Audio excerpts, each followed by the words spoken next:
Our story begins in a time of great darkness and oppression.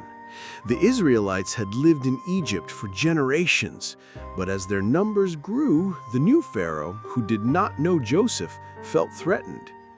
Fearing a rebellion, he enslaved the Israelites, subjecting them to brutal labor, hoping to break their spirits.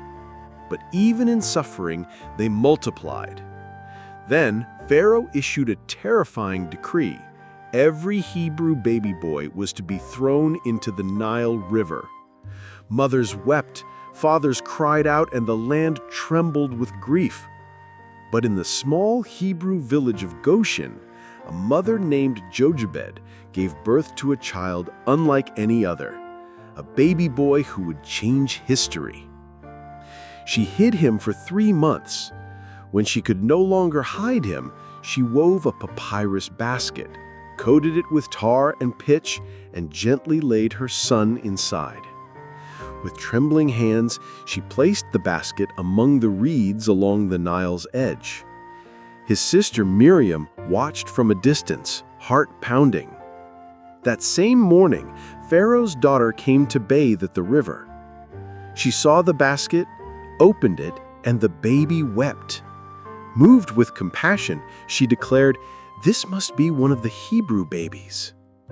Miriam stepped forward and offered to find a Hebrew woman to nurse the child. Pharaoh's daughter agreed, and so Jochebed was reunited with her son for a while. When the boy was older, he was brought to Pharaoh's palace and named Moses, which means drawn out of the water. Raised among royalty, Moses lived as a prince of Egypt. He was educated in the finest schools, trained in leadership, and groomed for greatness. But inside, he knew he did not belong. One day, as a grown man, Moses walked among his people and witnessed an Egyptian beating a Hebrew slave. Rage surged within him. He looked around, saw no one watching, and struck the Egyptian down, killing him. He buried the body in the sand, but the act did not go unnoticed. The next day, he saw 2 Hebrews fighting. He tried to intervene, but one man snarled, "Who made you ruler and judge over us? Are you going to kill me like you killed the Egyptian?" Fear gripped Moses. Word had spread. Pharaoh would find out. And he did. Pharaoh issued a death warrant for Moses. With his life in danger, Moses fled Egypt, escaping into the barren wilderness. He wandered through the hot desert, aimless and alone, until he reached the land of Midian. There, he found shelter at a well, where he defended the daughters of a priest named Jethro from shepherds harassing them. Grateful, Jethro welcomed Moses into his family. Moses married one of the daughters, Zipporah, and began a new life as a humble shepherd. For 40 years, Moses lived in the quiet shadows of Midian, far from the noise of palaces and the cries of slaves. Egypt felt like another lifetime. But God had not forgotten him. One day, as Moses tended his flock near Mount Horeb, he saw something strange, a bush that burned with fire but was not consumed. Curious, he stepped closer. Then a voice called from within the flames, "Moses, Moses!" He answered, "Here I am." "Do not come any closer," the voice warned. "Take off your sandals, for the place where you are standing is holy ground." It was the voice of God. "I have seen the misery of my people in Egypt," God declared. "I have heard their cries, and I am concerned about their suffering. So I have come down to rescue them. Now go. I am sending you to Pharaoh to bring my people, the Israelites, out of Egypt." Moses trembled. "Who am I that I should go to Pharaoh and bring the Israelites out of Egypt?" But God replied, "I will be with you." Still, Moses protested, "What if they do not believe me?" God gave him signs, a staff that turned into a snake, a hand that became leprous and then healed, water from the Nile that turned into blood. Yet Moses hesitated again. "I am slow of speech and tongue." Then the Lord grew angry. "Your brother Aaron can speak well. He will go with you, and I will help both of you speak." And so the reluctant shepherd became the chosen messenger of God. Moses returned to Egypt, carrying nothing but a staff and the word of the Lord. Back in Egypt, Pharaoh ruled with an iron fist, surrounded by idols and blind to the cries of the oppressed. Moses and Aaron stood before him and declared, "This is what the Lord, the God of Israel, says. Let my people go, so that they may hold a festival to me in the wilderness." Pharaoh scoffed, "Who is the Lord that I should obey him and let Israel go? I do not know the Lord, and I will not let Israel go." Instead of freedom, Pharaoh made life harder for the Hebrews, forcing them to make bricks without straw. The people groaned. Even Moses questioned, "Lord, why have you brought trouble on this people?" But God reminded him, "Now you will see what I will do to Pharaoh. I will bring my people out with a mighty hand and great acts of judgment." Thus began a showdown between the God of Israel and the gods of Egypt. Plague after plague struck the land. First, the Nile turned to blood. Fish died. The river stank. Then frogs covered the land, filling homes and beds. Next, gnats swarmed through the dust, followed by flies that filled every Egyptian house. Still, Pharaoh refused. Livestock died, boils broke out on man and beast. Hail rained down like fire from heaven, shattering trees and destroying crops. Then locusts came, devouring everything green. Darkness fell over Egypt, thick and heavy, lasting for 3 days. And yet, Pharaoh's heart remained hard. Then came the final blow. God warned Moses, "About midnight, I will go throughout Egypt. Every firstborn son in Egypt will die, from Pharaoh's son to the son of the slave girl." But God also gave instructions for the Israelites. Each family was to sacrifice a lamb, place its blood on the doorposts of their homes, and stay inside.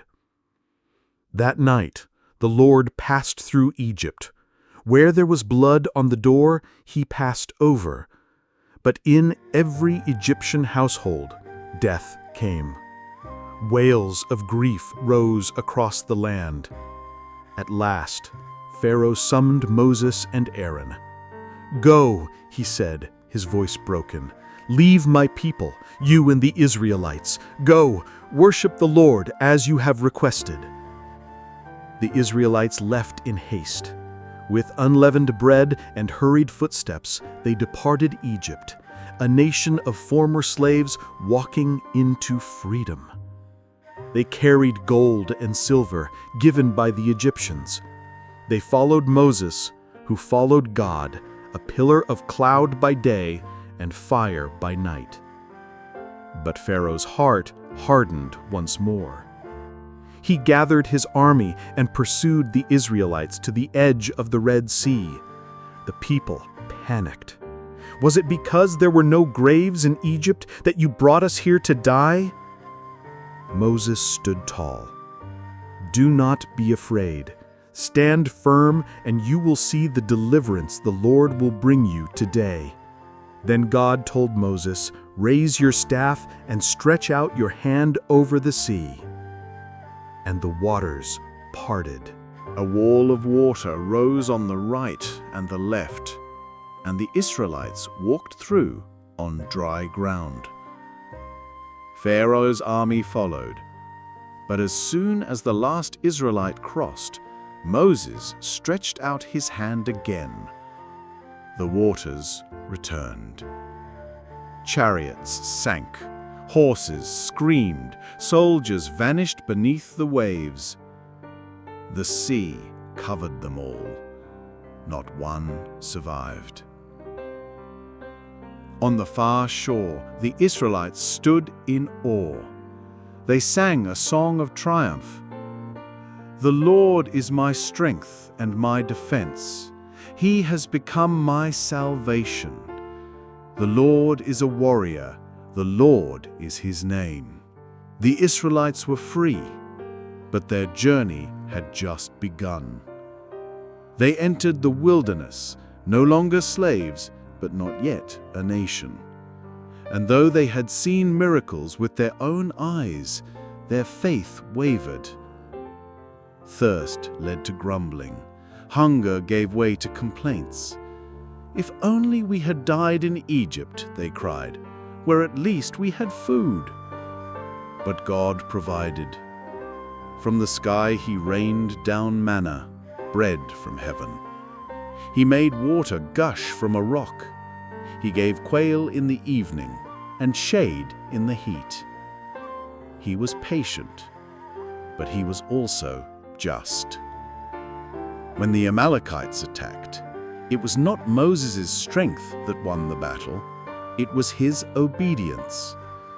As long as Moses raised his staff toward heaven, the Israelites prevailed. When he grew tired, Aaron and Hur held up his arms until the battle was won. At Mount Sinai, thunder cracked and lightning flashed as the Lord descended upon the mountain in fire. The people trembled at the base while Moses ascended to meet with God. There, on that mountain, Moses received the 10 Commandments, etched by the very finger of God. Words that would shape the laws, ethics, and spirit of generations to come. "You shall have no other gods before me. You shall not make for yourself an idol. You shall not misuse the name of the Lord your God. Remember the Sabbath day. Honor your father and mother. Do not murder. Do not commit adultery. Do not steal. Do not lie. Do not covet." These were not merely laws. They were a covenant, a divine agreement between God and his people. But even as Moses communed with God, the people below lost patience. They begged Aaron to make them a god they could see. So he gathered their gold and fashioned a golden calf. They danced around it. They called it God. They traded the glory of the invisible God for a statue of metal. When Moses descended and saw their idolatry, his heart broke. In fury, he smashed the tablets on the ground. God's wrath burned. A plague swept through the camp, but Moses interceded, pleading for mercy. "If you will not forgive them, then blot me out of your book." He offered himself for the people. He was not just their leader, he was their mediator. God relented and renewed the covenant. Moses ascended Sinai again. He remained there for 40 days. When he returned, his face glowed with divine light. He had been with God. The people were afraid to look at him, so Moses wore a veil, removing it only when he entered the presence of the Lord. Under his leadership, the Israelites built the tabernacle, a dwelling place for God in the wilderness. Every detail was instructed by God. Golden lampstands, scarlet curtains, the Ark of the Covenant.